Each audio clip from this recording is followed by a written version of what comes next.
자, 여러분, 지난주에 예술과 자유에 대해서 봤죠.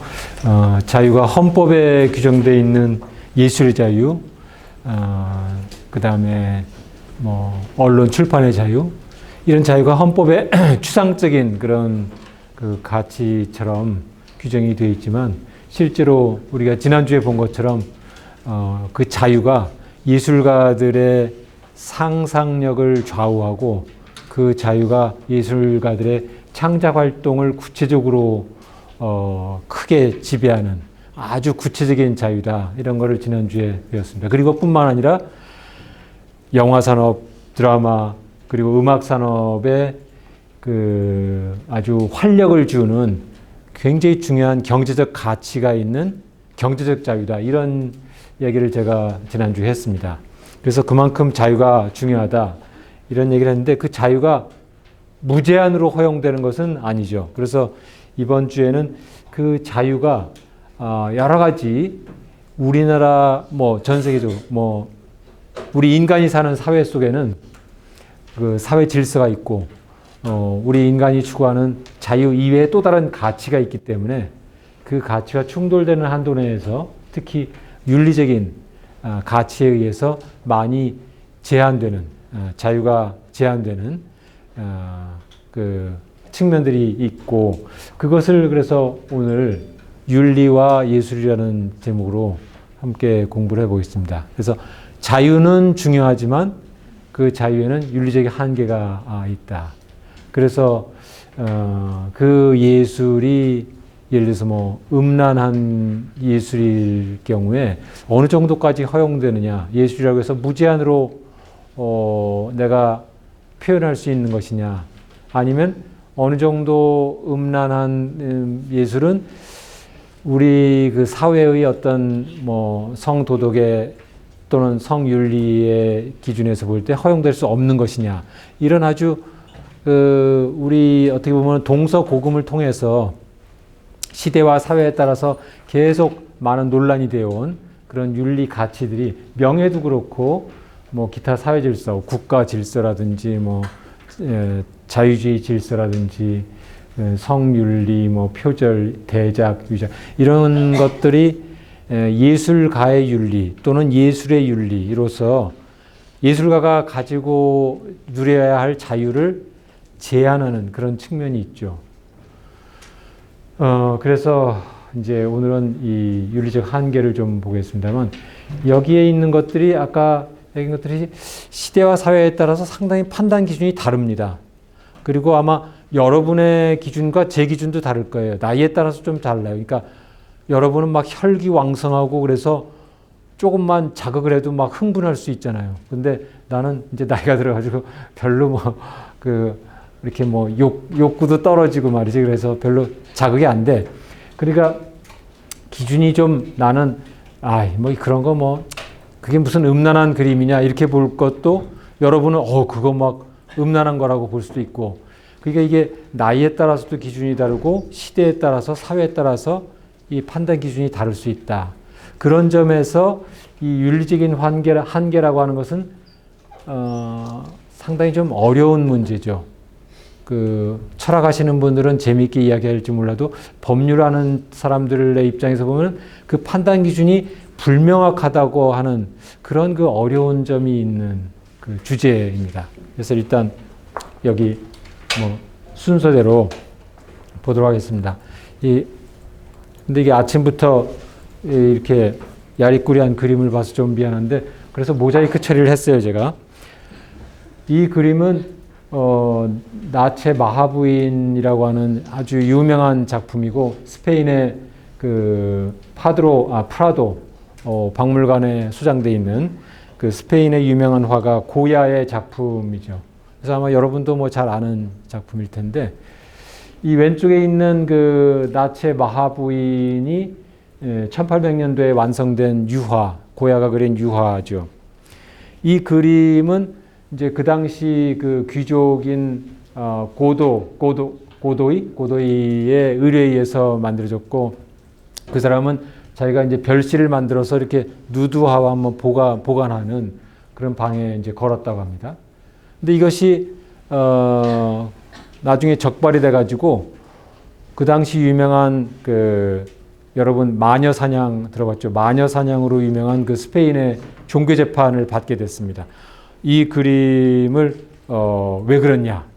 이 그림이 너무 음란해서 사람들을 흥분시킨 거 아니냐? 뭐 그러면서 이제 그 질서를 문란하게 했다. 그래서 종교 재판을 받게 되었는데 이 고야가 그렇지 않습니다. 이거는 뭐 결코 음란한 그림이 아닙니다. 하면서 그 항변하는 그 예로 항변 사유로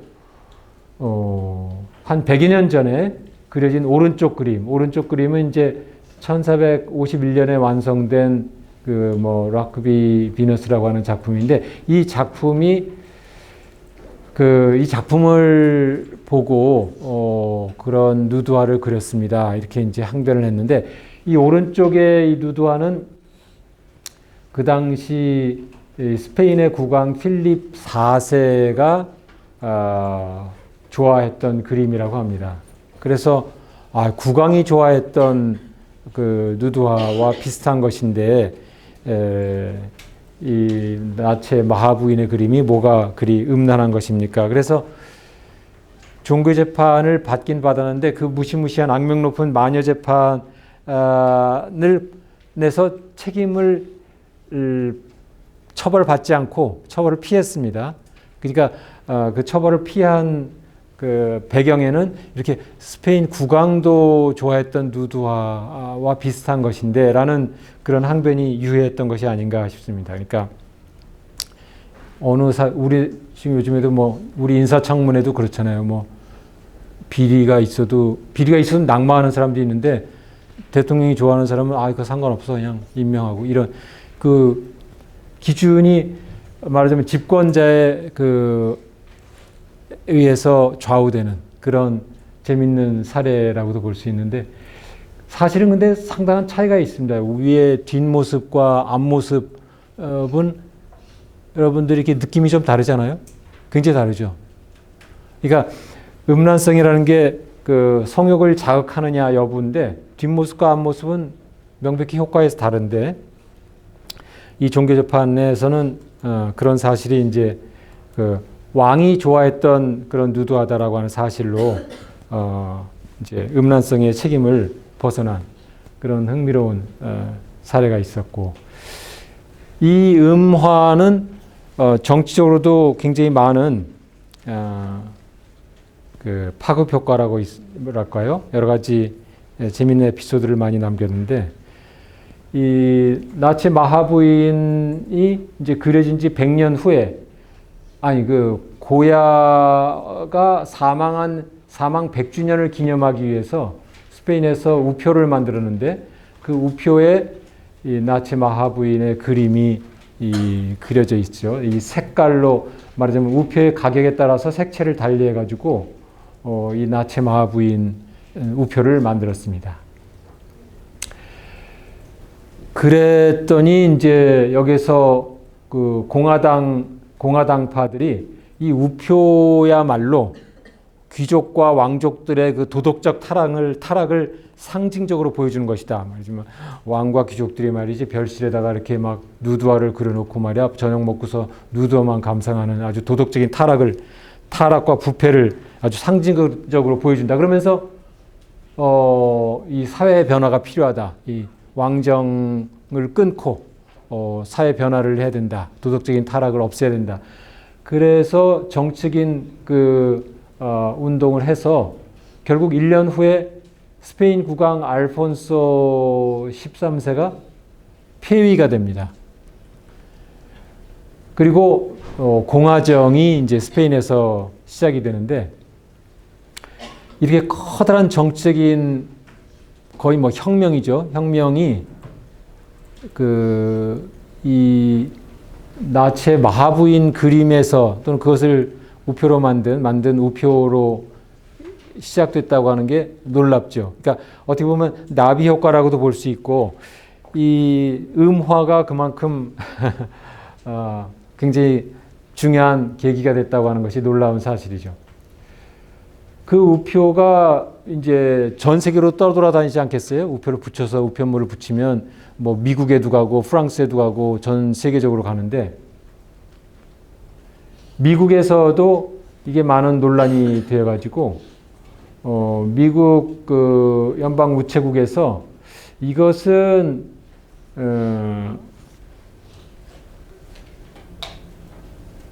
음란한 우표이기 때문에 우리가 배달을 할 수가 없다, 우송할 수가 없다. 그래서 그 들어오면 곧바로 그 반송하겠다 이렇게 입장을 이거는 우송할 수 없다라고 하는 입장을 이제 공식적으로 표명을 했는데, 근데 현실적으로 이렇게 반송된 우편물이 있느냐 하는 것은 아직 알려지지 않았습니다만 그만큼 스페인뿐만 아니라 전 세계적으로 많은 이제 논란을 야기했습니다. 우표까지도 논란을 야기했습니다. 그 다음에 이제 한 20, 30년 지난 후에 그것이 영화로 만들어졌는데 그 영화는 뭐냐면 이 나체 마하부인에 나오는 마하부인과 이 화가 고야와의 관계가 뭐냐 여기에 대해서 많은 설이 있지만 고야가 좋아했던 그 공작 부인, 뭐 알바라고 하는 공작 부인이 그 모델이었다 이런 이제 설이 가장 유력하고, 그 알바라고 하는 공작 부인과 이 고야와의 로맨스를 그린 영화가 이 이제 더 네이키드 마야라고 하는 마하라고 하는 영화인데, 이 영화를 만든 영화는 이제 이태리, 프랑스, 미국의 영화 제작사들이 공동으로 제작을 했습니다. 그래서 이제 이것을 홍보하기 위해서 이렇게 이제 왼쪽에 있는 그런 포스터도 만들고 이제 이것을 홍보를 했는데, 이 홍보물 속에 당연히 이 나체 마하부인의 그림이 이렇게 들어가 있죠. 그러니까 이 홍보물에 들어가 있으니까 이 홍보물을 배포하는 그 우체국에서, 이 뉴욕 우체국에서 이 홍보물은 굉장히 음란하고 저속한 그 우편물이다. 그래서 배달을 안 하겠다. 이렇게 우송 중지 결정을 내렸습니다. 그러니까 이것은 지금 그 스페인 박물관에 걸려 있는 명화인데 어떻게 이게 음란물이 될 수 있냐 이렇게 항변을 했지만, 그 당시만 해도 그러니까 뭐 불과 뭐 한 60년 70년 전인데 58년도에 그 당시에 이 미국 뉴욕 우체국의 법무실에서는 이것은 박물관에 걸려 있는 그림과 달리 홍보용으로 영화를 홍보해서 돈을 벌기 위한 목적으로 이 명화를 이용했기 때문에 마치 이 사람들의 성욕을 이용하는 어떤 뚜쟁이질과 비슷하다. 그러면서 우편 우송을 중지하는 것은 타당하다. 이런 결론을 내렸습니다. 그러니까 미국이 어떻게 보면은 개방된 사회라고 우리가 알고 있지만 이 58년도만 해도 굉장히 보수적이었던 것을 알 수가 있고, 제가 여담이지만 그 80년대 중반에 제가 영국에 유학을 가보니까 미국이 진짜 더 보수적인 나라고 영국은 오히려 더 개방되어 있는, 이게 거꾸로 이렇게 성윤리에 대해서 굉장히 반대되는 현상을 제가 개인적으로 경험을 했는데, 미국은 그 당시만 해도 80년대만 해도 우리나라도 지금 그렇죠. 남자 기숙사, 여자 기숙사 이렇게 따로따로 돼 있죠. 우리 서울대 남자 기숙사동, 여자 기숙사동 이렇게 따로 떨어져 있죠. 그 미국도 그 당시 80년대 그랬는데 지금은 안 그렇습니다만, 영국에 제가 유학을 갔더니 그 80년대 중반에 남녀가 같은 기숙사에 있었어요. 그래서 제가 깜짝 놀랐습니다. 아니 어떻게 내 바로 옆방에 여학생이 있고 말이지, 뭐 방마다 그냥 뭐 남녀 다 이렇게 섞여 있어요. 그래서 아니 어떻게 영국의 신사의 나라 영국에서 어떻게 이렇게 남녀가 같은 건물에서 자나? 그래서 제가 충격을 받았는데, 그 당시만 해도 미국에서는 우리나라처럼 남자 기숙사, 여자 기숙사가 건물을 따로따로 썼어요. 그만큼 미국은 그 청교도의 어떤 윤리의식이 굉장히 오랫동안 남아있는 그런 특징을 가지고 있지 않느냐 싶은데, 이 마하부인에 관한 이 영화도 그러한 그 특징을 잘 반영한 그러한 사례라고 생각이 됩니다. 이제 우리나라에서도 한 10여 년 후에 이 마하부인이 이 음란물이냐 논란이 된 사건이 생겼는데, 여기 보다시피 이제 성냥갑에 이 마하부인 그림을 이제 인쇄해서 팔았더니 성냥이 막 불티나게 팔리는 거예요. 그래서 이제 그 성냥 제조회사 사장을 이제 구속을 해서 이제 공소를 제기했죠. 그래서 결국 대법원까지 갔는데, 우리나라 대법원 판사님들도 이제 그 미국 우체국의 그 법무실처럼 이 명화는 명화지만 그 명화가 이 성냥갑에 이제 판매할 목적으로 이용된 것은 그 명화를 모독한 것이고 그 음란물로 바꾼 것이다, 이렇게 이제 판단을 했어요. 이게 아주 재밌는 표현인데, 명화를 박물관에 걸어놓으면 예술작품이지만 성냥갑에 인쇄하면 이게 명화를 모독한 것이다 라고 하는 것하고, 이게 음란물로 바뀌는 것이냐는 이 두 가지 측면이죠. 그러니까 명화를 모독했다라고 하는 첫 번째 그 대법관의 의식 속에는 말하자면 명화는 이렇게 우아한 박물관에 전시가 돼야지 성냥갑처럼 이렇게 천박한 물건에다가 쓰는 것은 모독한 것이다 그런 건데, 이거는 성냥갑 제조업 사장을 모독한 거죠, 사실은. 제가 보기에는. 그런데 여러분 생각해 보세요. 성냥갑에 쓰는 게 왜 그 명화를 모독하는 겁니까? 모독하는 것이라고 여러분 생각하세요? 뭐 그렇게 생각할 사람도 있죠. 그런데 성냥갑을 만드는 사람으로서는 이 성냥갑을 아름답게 만들고 싶겠죠. 당연한 거 아닙니까? 그러면 거기다 명화를, 그게 저작권 침해가 아니라면 명화를 달고 거기다 꽃을 인쇄하고 그런 게 너무나도 자연스럽고 당연한 것이죠. 식칼을 만드는 사람은 식칼을 잘 만들어서 일본의 장인이 나오듯이, 도자기 만드는 사람은 도자기를 잘 만들어서 장인이 되듯이, 성냥갑을 만드는 사람은 성냥갑을 잘 만들어서 그 분야의 장인이 되는 것이고, 그게 그 자체가 예술이지 어떻게 그걸 명화를 모독하는 것이라고 말할 수 있느냐. 그러니까 이 대법관의 의식 속에는 성냥갑은 천박한 것, 성냥갑은 아주 그 지위가 낮은 사람들이 만드는 그런 아주 싸구려 제품, 이렇게 편견을 가지고 명화를 모독했다고 봤다고 하는 점이 좀 흥미로운 것이라고 저는 봤고, 둘째로 그 똑같은 명화가 사용 목적이나 사용 환경에 따라서 음란물로 바뀔 수 있느냐 하는 거죠.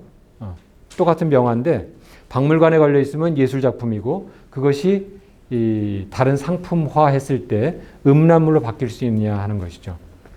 여기 대해서는 논란이 있을 수가 있죠. 사용 목적이나 영리성이나 환경에 따라서 음란물로 바뀔 수 있느냐 하는 거죠. 한번 여러분의 생각을 한번 물어봅시다. 여러분 가운데 이렇게 성냥갑에 붙여서 영리를 추구했기 때문에 음란물로 바뀔 수 있다, 바뀌었다라고 생각하는 사람. 영리성에도 불구하고 이것은 명화는 명화다, 음란물이 아니다라고 생각하는 사람. 네.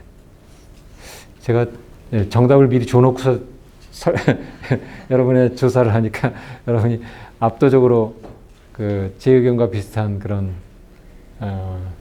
결론을 드렸는데, 이게 이제 이 당시 70년도에 이제 판단 기준인데, 이 기준이 그 다음에 많이 바뀝니다.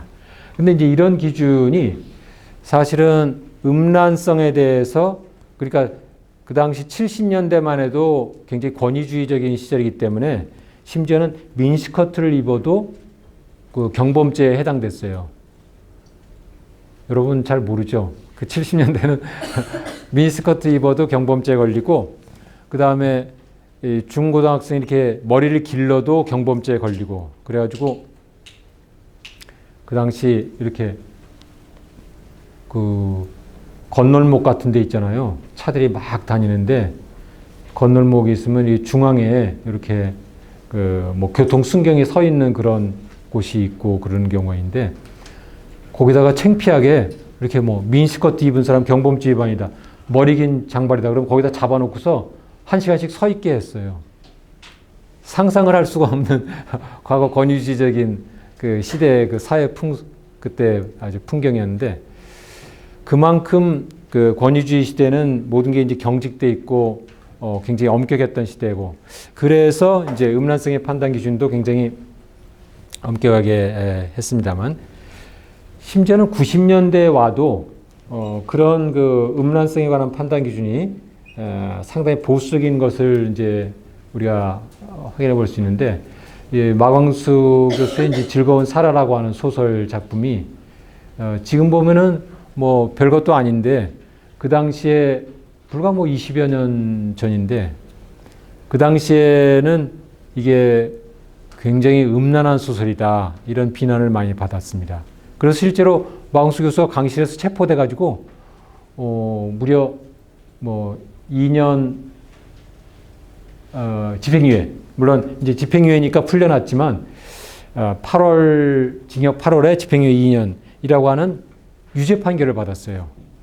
근데 지금 보면은 이거 뭐 소설인데 이걸 음란물이라고 처벌하는 게 가혹하지 않느냐, 이런 이제 의문이 들 수 있죠. 그 정도로 이 음란성 기준이 굉장히 엄격했고 보수적이었는데, 그 음란물이라는 게 뭐냐 그러면 성욕을 자극시키고 성적 도의관념에 반하는 것이다, 이런 것이에요. 그러면 성적인 그 마하부인 그림을 보고 성욕을 자극했다 그러면은 전부 음란물이 될 수가 있는 거죠. 그러니까 이제 즐거운 살아도 마찬가지다. 읽고서 막 흥분이 된다, 그러면 이거는 음란물이다, 이런 취지죠. 그래서 그 보수적인 시각에서 보면 어떻게 보면 당연한 것인데, 그러나 예술이 그런 성적인 흥분을 시키고 성적으로 자극시킨다고 해서 전부 음란물로 처벌하면 그런 그 성관계를 묘사할 수가 없을 것이고, 그러면 예술에 지나친 한계가 생길 수밖에 없겠죠. 그래서 이제 예술의 자유가 많이 강조되고 우리 사회가 변하면서, 특히 이제 IMF 이후에 우리 사회가 많이 개방돼 가지고 그 성도덕의 관념이 굉장히 좀 많이 바뀐 것 같아요. 그래서 한 10년 후쯤 보면은 많이 그 기준이 바뀌었습니다. 그래서 성적인 흥분, 성적인 자극을 하는 것 이외에 예술적, 교육적, 사상적, 과학적 가치가 없을 때에 한해서 음란물이다, 이런 이제 기준이 나오게 되는데, 여기 여러분 잘 생각해 보세요. 성적 흥분을 시키는 그런 표현이더라도 예술적 가치가 있으면 괜찮다라는 거죠. 근데 이게 무슨 말입니까? 성적인 흥분을 시켜도 예술적 가치가 있으면 괜찮다, 또는 교육적 가치가 있으면 괜찮다. 예를 들어서 성교육을 시키는 어떤 교육 매체, 그건 명백히 교육적 가치가 있죠. 그래서 뭐 남자의 성기, 여자의 성기를 교육시킨다, 당연히 뭐 교육적 가치가 있는 거죠. 그런데 예술적 가치라는 건 뭘까요? 이게 참 애매모호한 개념이죠. 예술가의 입장에서는 다 예술적 가치가 있는 거고, 보수적인 사람의 입장에서 볼 때는 이거는 쓰레기 같이 보일 것이고, 이게 예술적 가치라는 것이야말로 아주 추상적이고 주관적인 개념일 수가 있는데, 그러나 아무튼 우리 대법원 판례는 이렇게 바뀌었습니다. 말하자면 성적인 흥분을 시키고 성적 욕구를 자극하는 것만으로 음란물이 되는 것이 아니고, 그럴 뿐만 아니라 예술적 가치가 없는 것, 이것이 음란물이다. 그래서 이제 어느 정도 그 음란물의 기준이 엄격해졌습니다만 아직도 추상적이고 애매모호한 것은 불명확한 것은 여전하죠. 근데 사실 오늘날 예술적 가치가 없는 그런 그 작품이라는 것을 인정하기 굉장히 어렵기 때문에 대부분 예술가, 문학가들이 만든 작품들이 음란물로 처벌되는 사례는 이제는 거의 없죠. 그럼 이제 그 영화는 어떻게 되겠느냐? 영화는 예술이라고 보는 사람도 있고 그냥 상업적인 어떤 서비스라고 보는 사람도 있을 수 있고, 그러나 오늘날 영화도 예술이다 이렇게 보는 견해가 많죠. 그래서 영화의 경우에도 음란한 영화를 만들었다고 해서 처벌받는 사례는 거의 없죠. 오늘날 거의 없습니다. 그런데 이제 전번에 이제 예술의 자유에 대해서 설명했듯이 옛날에는 음란한 영화를 전부 다 상영을 금지했거든요. 그랬더니 표현의 자유를 침해한 것이다. 그래서 이제 그 검열 제도가 없어졌죠. 그래서 지금 이제 영상물 등급위원회가 이렇게 영상물을 등급을 매길 뿐이죠. 상영은 할 수 있는데 등급을 매겨가지고 전체 관람가, 12세, 15세, 청소년 이런 식으로 등급을 매겨서 이제 안내를 해주는 거죠. 친절하게.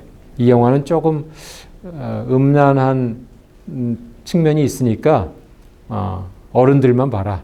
아니면 뭐 어린이는 몇 세 이상만 봐라. 이런 식으로 이제 안내를 해주는 등급을 매기는데 여기 그 제한 상영가라고 하는 게 있죠. 이 제한 상영가는 우리 이제 영화 및 비디오물의 진흥에 관한 법률 제29조를 보면 선정성, 폭력성, 뭐 사회적 행위라고 하는 것은 예를 들면 뭐 도박이라든지 또는 마약을 먹는다든지 뭐 그런 거죠. 그런 그 선량한 풍속을 해하는 그러한 사회적 행위가 과도하게 표현된 거. 그런 거죠. 말하자면 굉장히 음란하거나 굉장히 폭력적이거나 막 도박이나 마약을 미화하거나 이런 과도한 그런 표현이 있을 때는 상영을 제한한다. 상영을 제한한다는 것은 상영을 금지한다는 게 아니라 제한하는 거죠. 어떻게 제한하느냐? 일정한 장소에서 그 어른들만 보세요. 이렇게 이제 제한하는 거죠. 그래서 그 성인 영화 극장이라는 게 따로 있습니다. 성인 영화 극장. 여러분 성인 영화 극장을 가봤나요? 성인 영화 극장이라는 것이 우리나라에 있긴 있어요. 근데 그 성인 영화 극장처럼 이렇게 아주 제한된 장소에서만 상영할 수 있다. 그런 뜻입니다. 그러면 이 제한 상영가라고 하는 영화는 음란물입니까? 아니면 예술입니까? 그러니까 예술하시는 분들은 음란물도 예술이라고 하죠. 그러니까 예술은 예술인데 이게 음란물로 처벌받는 영화입니까? 아니면 처벌받지 않는 음란한 영화일까요? 제한 상영가. 이거 한번 여러분, 이게 음란물로 처벌받는 영화라고 생각하는 사람. 이건 제한 상영이 가능한 것인가? 음란물로 처벌받을 수 없는 영화라고 생각하는 사람. 네. 여러분이 나하고 함께 벌써 5주째 이 법률 공부를 해가지고 법률적인 판단이 아주 빨라졌어요. 정확해지고.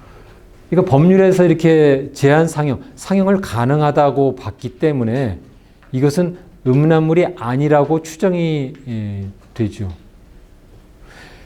그러나 음란물이라면 형사처벌을 받을 수 있는 것도 가능성은 남아있죠. 말하자면 영상물 등급위원회에서 이건 음란물로 형사처벌을 받을 수 있는 거야 라고 하는 판단을 내릴 수 있는 권한이 없거든요. 그러니까 음란물이라 할지라도 제한상영가라고 해서 이거는 성인영화 극장에서만 해라고 등급을 매길 뿐이고, 그런 경우에 물론 음란물이 아니라고 추정이 되지만 음란물이라고 한다면, 왜냐면 음란물이라고 한다면 뭐 이게 음란물이니까 형사 처벌을 한다든지 뭐 고발을 한다든지 그러겠죠. 근데 음란물이 아니라고 추정이 되지만 그러나 그럼에도 불구하고 제한상영가 영화라 할지라도 형법상 음란물에 해당되면 처벌받을 수 있는 것이죠. 영상물 등급위원회가 뭐 검찰도 아니고 영상물 등급위원회가 판사도 아니고 음란물인지 여부까지 심사할 권한이나 의무가 없기 때문에 이것이 음란물일 수도 있고 아닐 수도 있는 것이죠. 다만 그 영상물 등급위원회에서 뭐 별다른 이게 음란물이라고 해서 형사 뭐 고발되거나 뭐 공소가 제기된 영화가 아니라면 그 음란물이 아닐 것으로 추정을 하고 제한 상영가로 등급을 부여했다고 볼 수가 있겠죠. 그래서 우리 그 영화 또는 뭐 영화를 비롯한 예술이 지금 그 음란성의 기준이 많이 낮아졌기 때문에 대부분은 예술적 가치가 있다고 주장하거나 예술적 가치가 있다고 인정되면 모두 다 허용되는 거죠. 그만큼 예술의 자유가 폭이 굉장히 넓어진 거죠. 그럼에도 불구하고 음란물이라고 한다면 형사처벌을 받을 수 있는 가능성도 여전히 아직도 남아있는 것도 사실이죠. 근데 여기서 이제 중요한 것은 우리나라가 그러니까 이게 기준이 굉장히 그 완화가 되었는데 음란물일 경우에 어떻게 할 거냐라는 게 이제 그 음란물 여부의 판단이 그러면 음란물은 전혀 없어지는 것이냐 모든 영화가 다 허용되는 거냐 이런 의문이 좀 생길 수가 있는데 서양의 경우에는 이게 영화 같은 경우에 뭐 대부분 다 그 상영이 되지만 우리가 등급을 매겨 상영되지만 청소년을 상대로 한 성행위를 묘사한 경우 이건 엄격히 처벌을 합니다. 그런 영화는 상영 자체가 금지되는 거죠. 처벌을 받아야 되는 그 범죄이기 때문에.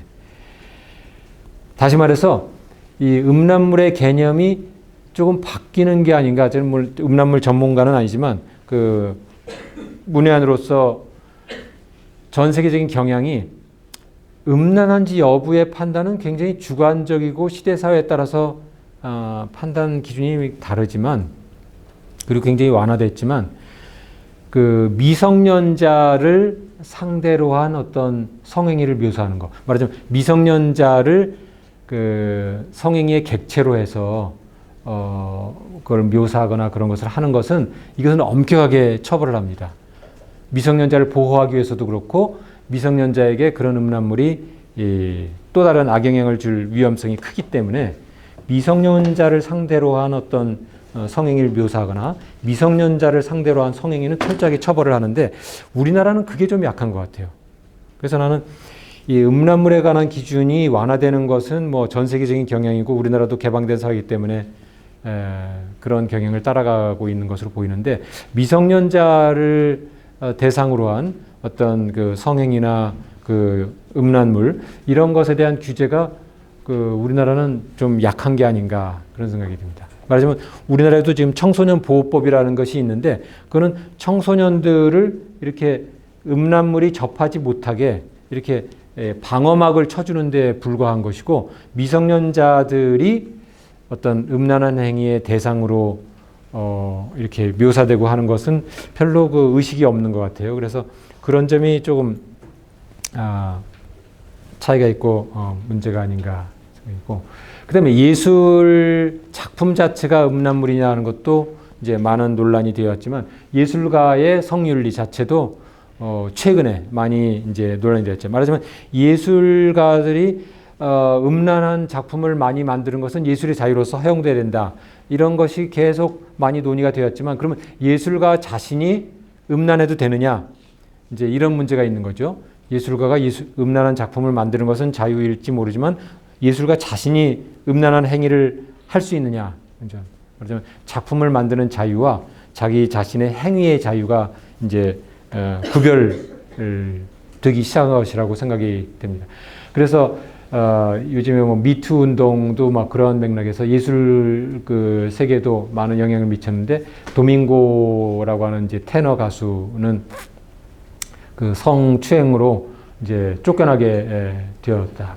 우리나라에도 뭐 이회수 작가나 뭐 이윤택 유명한 이런 그 예술가 문인들이 이제 그 성추행, 뭐 성윤리에 위반되었다고 해가지고 많은 비난을 받고 심지어는 재판도 받고 있죠. 근데 굉장히 오래전에 말하자면 뭐 이회수 작가는 30여 년 전에, 이윤택 감독의 경우에는 뭐 10년, 20년 전에, 20, 30년 전의 이야기들이 이제 지금 막 불거져 나오는 경우에 이 증거가 있느냐, 증거를 확보하기 굉장히 어렵죠. 아이고, 다 거짓말이야. 그래 버리면 그냥 증거가 없으니까 처벌하기 굉장히 어렵죠. 그래서 윤리적으로 비난할 수는 있는데 증거가 없기 때문에 처벌할 수 없는 경우도 있을 것이고, 그 다음에 이제 그 피해자들이 잘 나서지 않는 경우도 있을 수 있고, 그런데 이제 그런 것이 말하자면 미투 운동에 의해서 피해자들이 이제 용기를 갖고 나오기 시작한 거죠. 뭐 20년 전에 나를 성추행했어요. 뭐 30년 전에 뭐 어쩌고 저쩌고 이렇게 한 경우에 여전히 법률적으로는 그럼 증거를 가져가 봐. 그런데 20년 전에 했던 사실을 어떻게 입증을 합니까? 입증이 굉장히 어렵죠. 그래서 이제 그 물증을 대기는 굉장히 어렵고, 그때 무슨 뭐 사진이 남아있을 리도 없고, 뭐 비디오, 뭐 동영상이 남아있을 리도 없고, 20년 전에 증인을 대가지고 옆에 있는 사람이 봤어요. 뭐 이 정도 증거가 있을 텐데, 그러면 증인과 공모해서 한 사람을 가해자로 만들 수 있느냐, 이런 이제 또 문제도 생긴단 말이죠.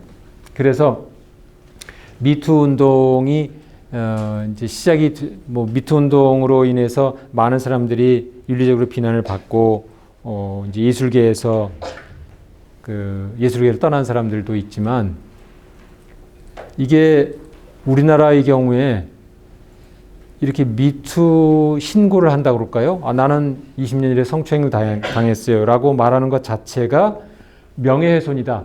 명예훼손이라고 가해자가 이번에 이제 거꾸로 고소를 하는 그런 아주 재미있는 현상이 생겼죠. 다시 말해서 피해자는 그 성추행의 피해자라고 해서 고소를 하는데, 가해자는 거꾸로 증거가 없다는 것을 뭐 이용해서, 또는 뭐 실제로 그럴 수도 있지만 나의 명예를 훼손했다라고 하면서 가해자가 피해자를 상대로 또 고소를 하는 재미있는 현상이 나타나게 됩니다. 그래서 이 명예훼손이라고 하는 게, 그럼 이게 뭐냐? 실제로 성추행을 했다면 성추행을 했다는 사실을 이야기하는 게 명예훼손이냐? 아니면 성추행을 안 했기 때문에 나는 명예훼손을 당했다라고 주장하는 것이냐? 이 두 가지는 굉장히 다른 거죠. 성추행을 했음에도 불구하고 그 사실이 공표되는 것이 명예훼손이라고 주장하는 것은, 여러분 어떻게 생각하세요? 그거는 명예를 과도하게 보호하는 측면이 있죠. 자기가 성추행을 해놓고 그게 여러 사람들에게 알려지는 게 명예훼손이다. 나 창피하다. 창피한 짓을 하지 말았어야지. 그러니까 그 진실을 이야기함에도 불구하고 명예훼손이라고 하는 것은 명예를 과도하게 보호를 받으려고 하는 것이다. 이런 문제가 있는 거죠. 그래서 우리나라 명예훼손 제도가 문제가 있다. 그래서 명예훼손법을, 형법상 명예훼손죄를 개정하자, 이런 이제 움직임도 있고, 제가 그런 건 굉장히 많이 주장을 했는데 잘 실현이 안 돼요. 그게 참 어려운 문제입니다. 자, 그 다음에 이제 예술가의 윤리 가운데 음란물만큼 역사가 깊은 아주 윤리적으로 어려운 문제가 대작, 위작, 표절의 문제입니다. 이것도 음란물처럼 역사적으로 오랜 역사를 가지고 있는, 동서고금을 통해서 계속 나오는 그런 문제이죠. 예를 들면 명나라 시대 굉장히 유명한 그 화가 동기창이라고 하는 화가가 있는데, 이 그림 참 멋있잖아요, 그죠? 유명한 이제 남종화의 대표적인 작품으로 많이 소개가 된다고 합니다. 이 동서고금을 통해서, 그러나 예술가들이 자기가 직접 그린 것도 있지만 대부분, 뭐 대부분이라고 말할 수는 없겠지만 상당한 경우에 조수를 시켜서 대작을 시키는 경우가 많다는 거죠. 그리고 여러분도 잘 아시다시피 뭐 미켈란젤로 같은 경우 르네상스의 예술가들은 그 조수를 훈련시킨다는 그런 그 관행이 있었고, 말하자면 그 당시 길드 조직이 그랬잖아요. 길드 조직이 마스터가 조수를 훈련시켜서 그 길드에 이제 제품을 만드는 것처럼 그 당시 르네상스 예술가들도 조수를 훈련시키면서 조수로 하여금 그림을 그리게 하는 거죠. 이건 이렇게 그려, 저건 저렇게 그려, 이렇게 지시하고 훈련시키는데, 이 동기창 씨는 아주 악명 높은 대작과 위작으로 아주 악명 높은 화가였다고 합니다. 그래서 그 조수들에게 이렇게 그림 그려라고 대작시킨 것은 물론이고, 워낙 유명하니까 다른 사람이 위작을 해서 동기창의 그림을 이렇게 모방을 해서 이제 그 동기창 화백 이 당신의 그림인데 여기다가 글 하나 써주세요. 그러면 그렇지, 이거 내 그림이구만 하면서 자기가 위작이라는 거 알면서도 다 사인을 해줬다는 거예요. 그만큼 대작과 위작을 전혀 뭐 문제시하지 않고 그림을 많이 그려서 많은 돈을 벌고 그 권력을 누렸던 그런 화가로 유명합니다. 이렇게 이제 대작, 위작이 동서고금을 통해서 많이 논란이 되어 왔는데, 우리나라에서 최근에 이제 그 많은 논란을 일으킨 분은 조영남 씨였죠. 이 조영남 이 가수는 굉장히 탤런트가 많아서 어떻게 보면 너무나 탤런트가 많아가지고 이제 가수로는 만족하기가 굉장히 어려웠던 것 같아요. 그래서 이제 그림을 그렸고, 그림을 그린 것은 그 아이디어가 참 좋았어요. 그러니까 좋았는데 이 그림이 사실 어떻게 보면은 아이디어잖아요. 여기 뭐 병마용 그 저쪽 그 중국의 그 어디입니까? 시안인가? 시안에 가면 있죠. 시안에 있는 그 진시황의 병마용에다가 그 뭐 바둑판도 그려놓고 뭐 화투도 그려놓고 뭐 이렇게 했어요. 그러니까 이 그림이 무엇을 뜻하느냐, 무슨 메시지를 주려고 하느냐, 나는 뭐 예술을 안 해서 잘 모르겠는데 아무튼 일단 재미있어, 그죠? 그림이 재미있고, 가수 조영남이 그렸다고 하는 사실 자체가 또 이제 인기를 끌 수 있는 이제 그림이고 그렇죠. 그런데 사실은 조영남 씨가 그린 게 아니고 그 조수 송모 씨가 다 그렸다고 하는 게 알려지면서 이거는 그 대작이다. 대작. 말하자면 송모 씨가 대신 그린 그림이지 이게 어떻게 조영남 씨의 그림이냐라고 하면서 이제 조영남 씨를 윤리적으로 비난하는 그런 이제 보도가 나오기 시작했죠. 한번 여러분 생각을 알아봅시다. 요 조영남 씨가 송모 씨를 통해서 이제 대신 그림을 그렸는데 이 조영남 씨가 윤리적으로 비난받아야 된다고 생각하는 사람. 네. 또는 그건 뭐 아이디어가 중요한 거니까 비난받을 필요 없이 재밌는 그림이 예술로서 괜찮다라고 생각하는 사람. 별로 없네요. 그러니까 우리나라 그 여론이 그래서 이 조영남 씨를 굉장히 윤리적으로 많은 비난을 했죠. 그래서 이 비난에 힘입어 가지고 어떤 사람이 이제 이 사기죄로 고소를 했습니다. 재밌는 사실인데 윤리적으로 비난하는 것과 법적으로 처벌하는 것은 전혀 별개의 문제죠. 그러니까 윤리적으로 뭐 다른 사람 시켜서 그렇게 하느냐, 동기창처럼 대작을 했느냐 이렇게 비난하는 것은 가능하지만 그렇다 법적으로 처벌하려면 뭔가 범법행위를 해야 되는데 그 범법행위가 뭐지? 이게 물어보면은 이게 좀 처벌하기 굉장히 어려운 거죠. 그래서 처벌을 할 수 있는 근거가 사기다. 이렇게 봐서 사기죄로 고소를 했는데 왜 사기냐? 그러면 그 그림을 산 사람이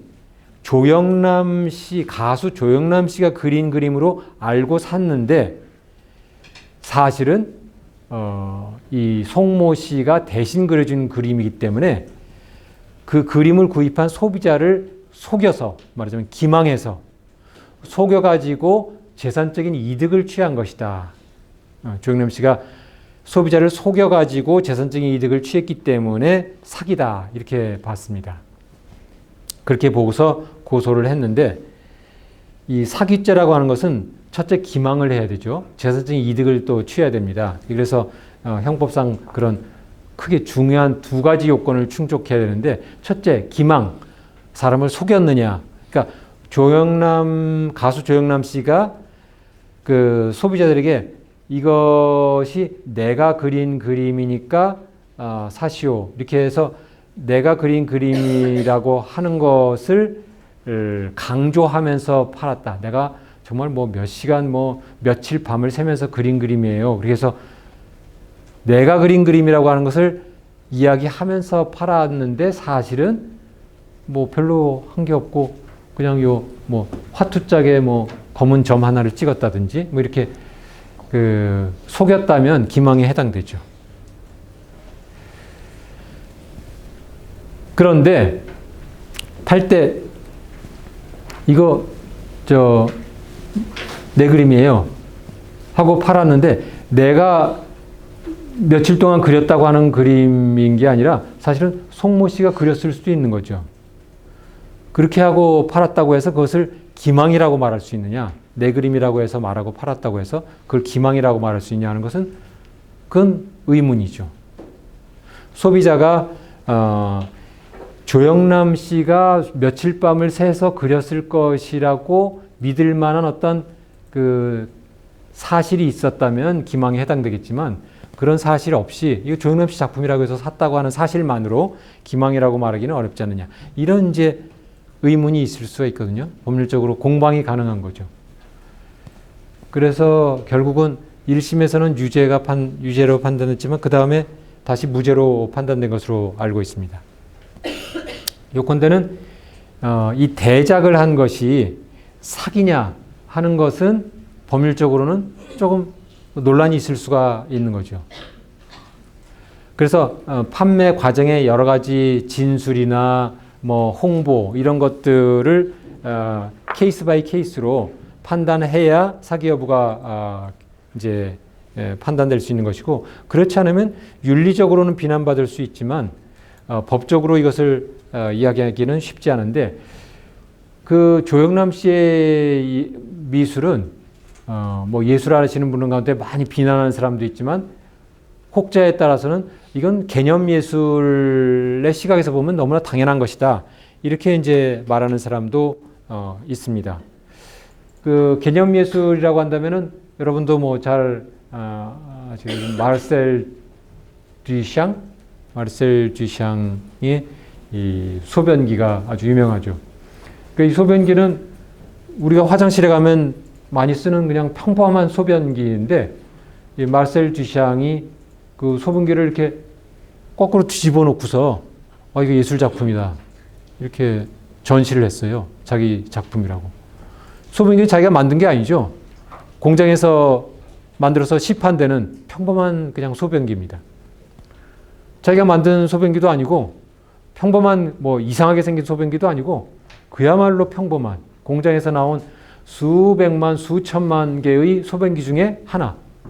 그걸 그냥 딱 뒤집어 놓고, 그 소변기 뒤집어 놓고 그 밑에다 날짜 연도만 써놓은 거예요. 이게 예술 작품입니까? 아니면 그냥 물건입니까? 소변기입니까?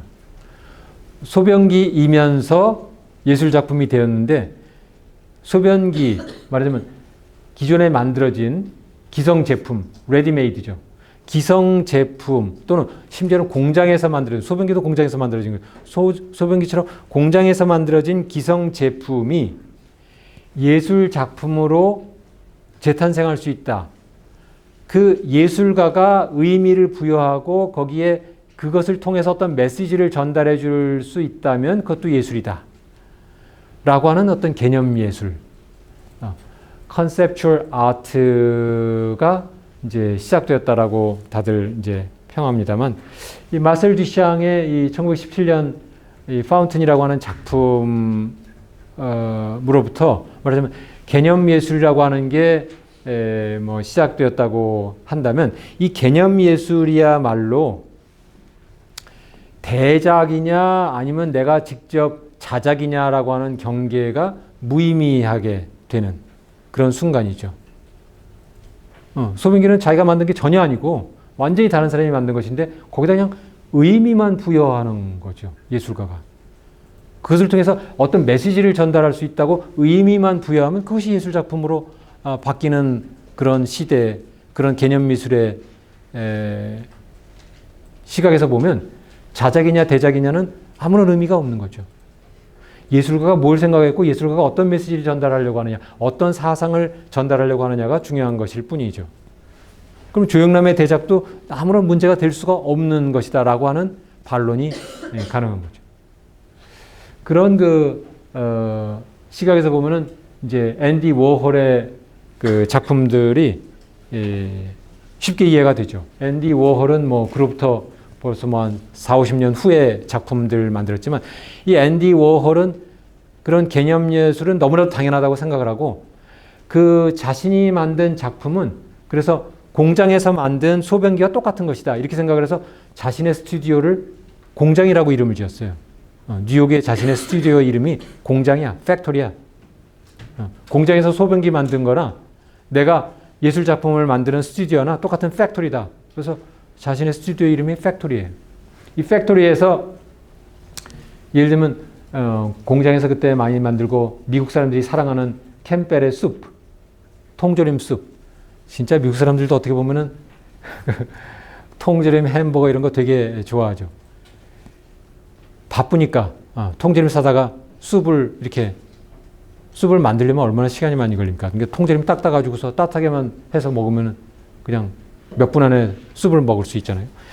그래서 엄청나게 많은 사람들이, 미국 사람들이 이 캠벨의 통조림 숲을 이제 먹었는데 이 앤디 워홀은 바로 그 캠벨의 통조림 숲 광고에 나오는 이 통조림을 실크 스크린 방식으로 자기가 그대로 복제한 거죠. 복제해서 만든 작품이 예술 작품이라고 말을 했어요. 이거는 이미 캠벨에서 만든 홍보 그림이에요. 홍보 사진인데 그걸 실크 스크린 방식으로 제작했을 뿐이고 소변기나 똑같은 거죠. 여기 코카콜라도 마찬가지입니다. 코카콜라 여러분도 잘 아는 코카콜라 회사가 홍보하기 위해서 코카콜라를 홍보하기 위해서 만든 코카콜라 그림이죠. 코카콜라 홍보용 그림인데 여기에 이것을 실크 스크린 방식으로 색채를 조금 바꿔서 만든 작품. 이게 앤디 워홀의 작품입니다. 그러면 이게 대작입니까? 아니면 공장에서 만든 기성품입니까? 아니면 예술 작품입니까? 이 구별하기 굉장히 어렵죠. 앤디 워홀은 자신의 공장에서 이렇게 소변기 만들듯이 예술 작품을 만들 수 있다. 거기에 중요한 것은 개념이고 아이디어고 메시지인데 그 메시지는 이 코카콜라가 말하자면 대통령도 마시는 코카콜라나 내가 마시는 코카콜라나 거지가 마시는 코카콜라나 똑같은 코카콜라를 우리는 마시면서 산다.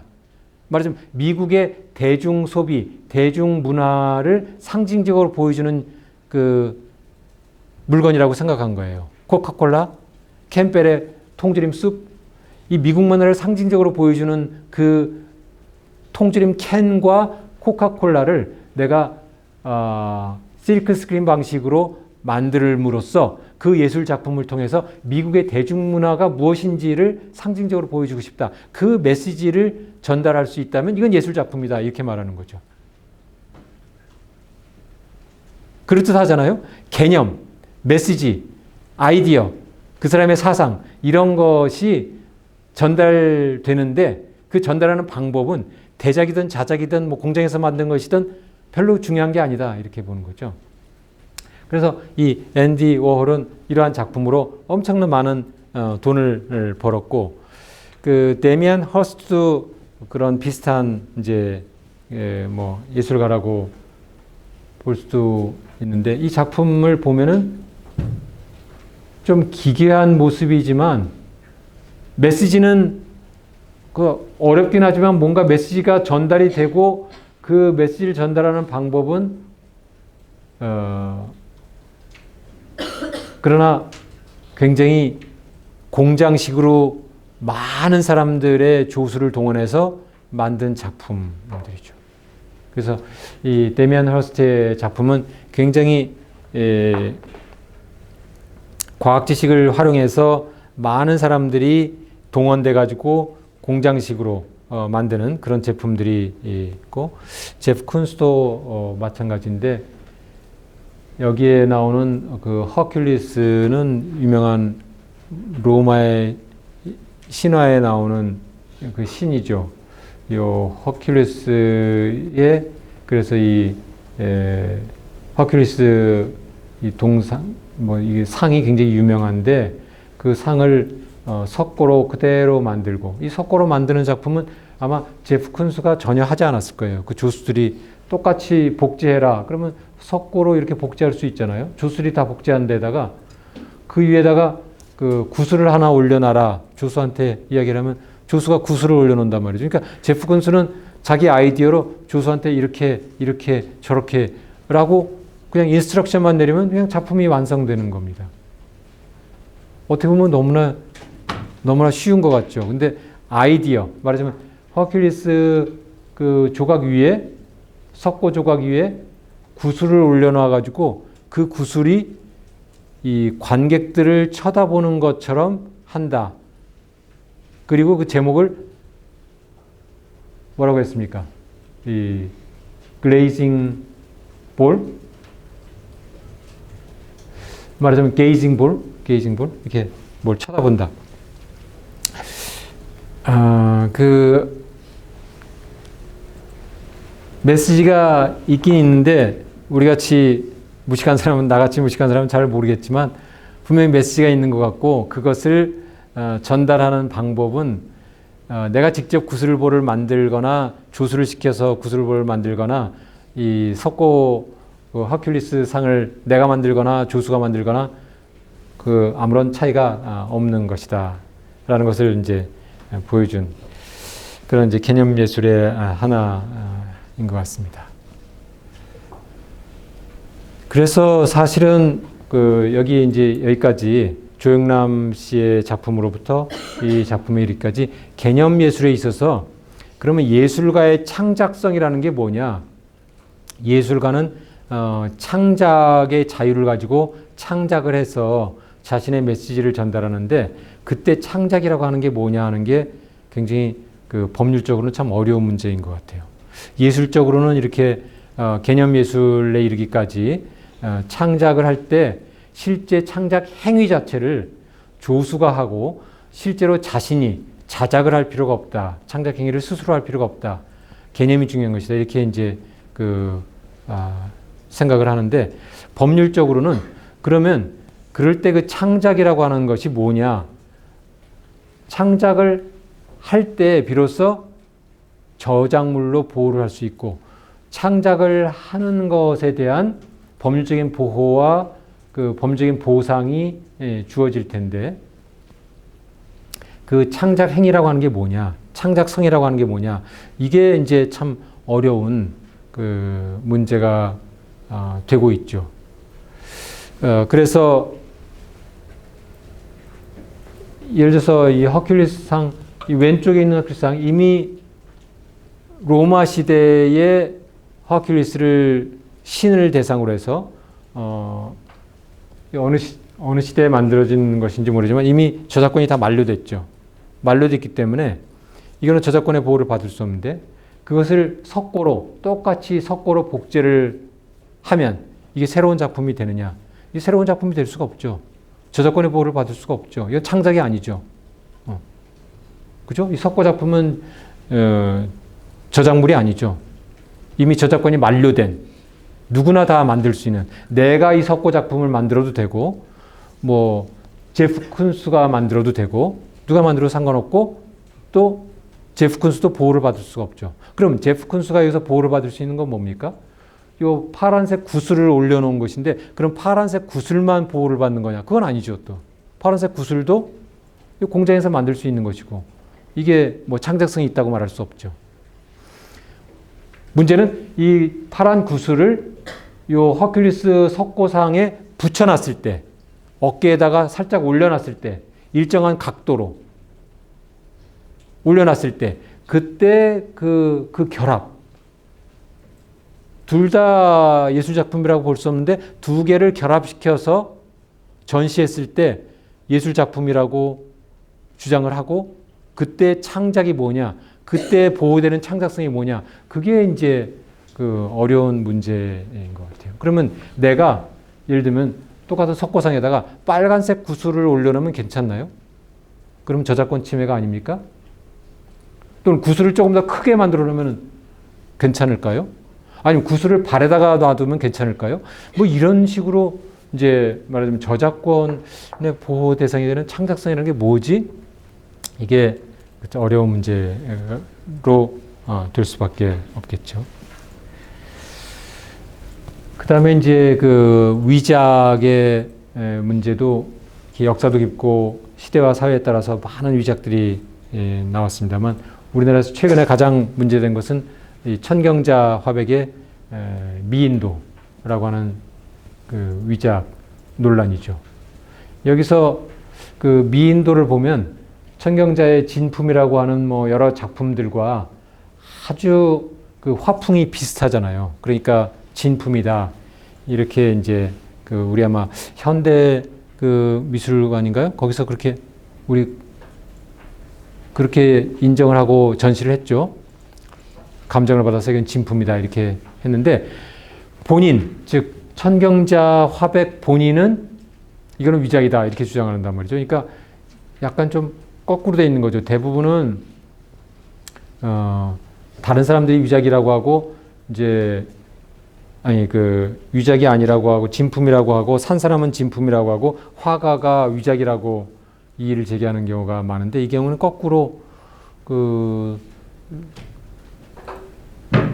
일반인들은 이걸 진품이라고 하고 천경자 화백이 이거를 위작이라고 주장하는 좀 특이한 사례인 것 같아요. 그래서 이게 위작이냐 아니냐 많은 논란이 있는데, 여러분은 여러분 가운데 위작이라고 생각하는 사람, 위작이 아니고 진품이라고 생각하는 사람, 아무도 손을 안 드네. 판단하기 어려워서 손을 안 드는 것 같고, 나도 잘 모르겠어요. 이게 위작인지 아닌지 잘 모르겠는데, 이제 그러면 위작이라면 그 법적으로 뭐가 문제가 되겠느냐? 그럼 우리 저작권법에 저작자가 아닌 자, 말하자면 천경자가 그린 것이 아닌 것인데 천경자라고 저작자를 표시한 것, 이것이 이제 저작권법의 위반이다. 이런 저작권법상의 문제는 바로 그 점이죠. 그래서 위작인지 여부는 결국은 그 감정을 통해서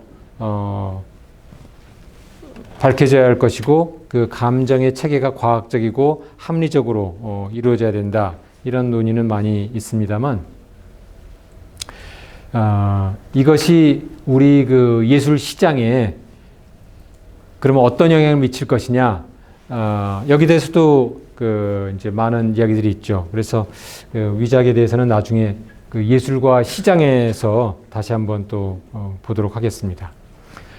그래서 여기까지 강의를 마치고, 그다음에 여러분 그 발표를 듣도록 하겠습니다.